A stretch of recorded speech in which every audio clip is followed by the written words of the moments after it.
Good morning, good afternoon, good evening. Saan man panig kayo ng mundo, ano man ang time zone nyo. Welcome, welcome, welcome sa aking second vlog. At sa episode 2 ng ito, ay magbe-bake po tayo ng pancake, vanilla flavor. At ito na nga ang mga ingredients, ready to mix vanilla, social na olive oil, at ang ganda ng pagkakahawa ko sa dalawang itlog. Sanay na sanay. At ito na nga, bilisan na natin. Basagin na natin dalawang itlog na yan. Okay, hindi pa pagkakapulido ang pangalawang pagbasag sa itlog, pero babawi tayo sa olive oil. Oh, di ba? Sige, sana hindi palpak ito. At binuhos na nga, ready to mix na yan. Magbati ka na akla. Pero bakit hindi binuhos lahat? Diyos ko, tingnan natin ang final result. Sana hindi siya palpak. O, diba? Sige, bate. Ganun. O, wag nyo nang pansinin yung mga lumot sa lababo. Hindi yan lumot. Design po yan. Diba? O, patwitams lang magbate. O, diba? Ibuhos mo na lahat. At may special participation pa ng aking first ever ampon na pusa. Yes, mahal na mahal ko yan. Diba? Back to pagbabate. Pak. Sige, bate. Sige.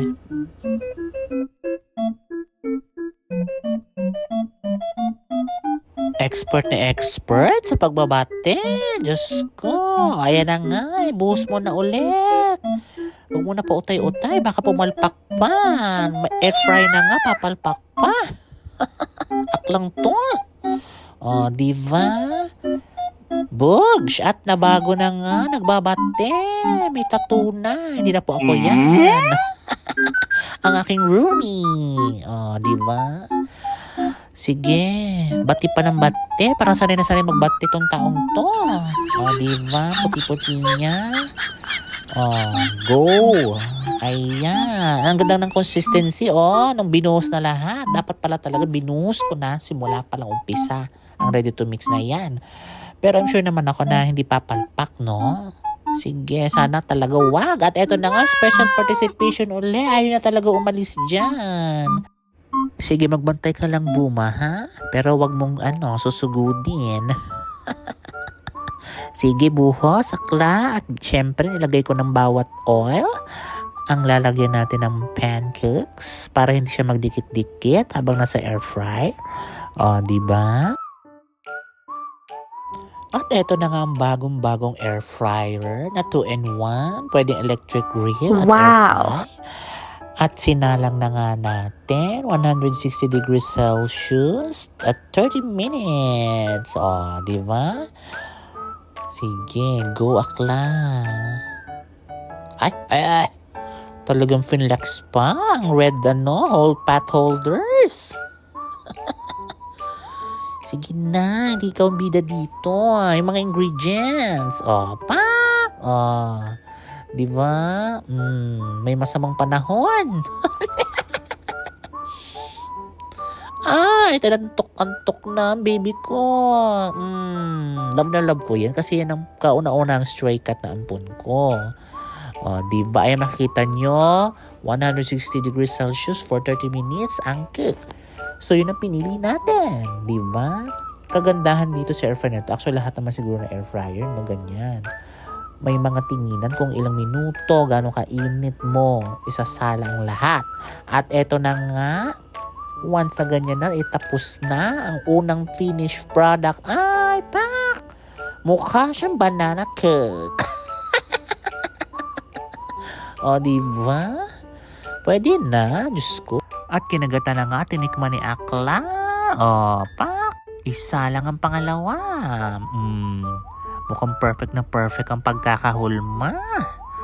Go, presto, 160 degrees Celsius. At kung mapapansin ninyo, sa lahat naman siguro ng air fryer, may mga ganyan na tinginan ng mga pagbabasihan ng bawat temperature, bawat degrees, at bawat timer.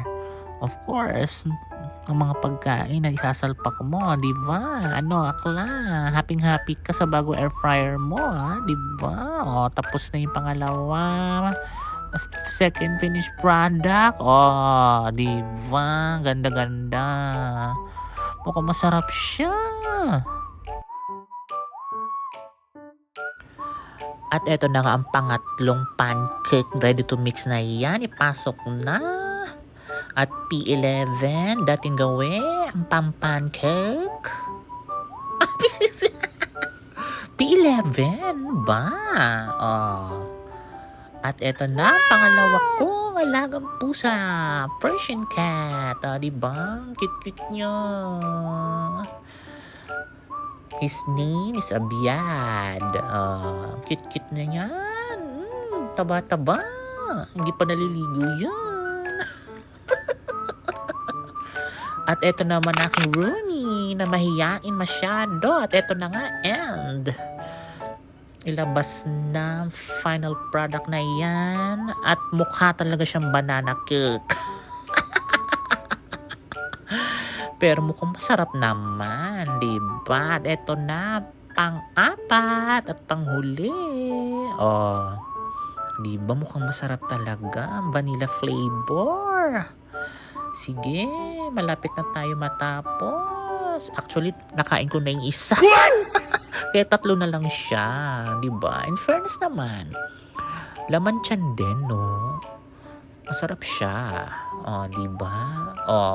Wag mo nga kainin yan, Abiad, ha? Diyos ko, ang kulit-kulit ng mga Persian cat. Diyos ko po, pero bawing-bawi naman sa pagka-overload cuteness. At eto na nga, tinitingnan ko mga 15 minutes siguro, o 19 minutes, at medyo luto na siya. Diba? 19 minutes pa lang luto na. At nilabas ko na nga, kumpleto na ang oras na kakailanganin. At medyo nadurog-durog siya. At eto na. Ayan na. Looks tasty. Diba? Courtesy of my new air fryer. Bugs! Diba? Ganda-ganda. Inantok ka na. Hindi sa'yo pwede yun.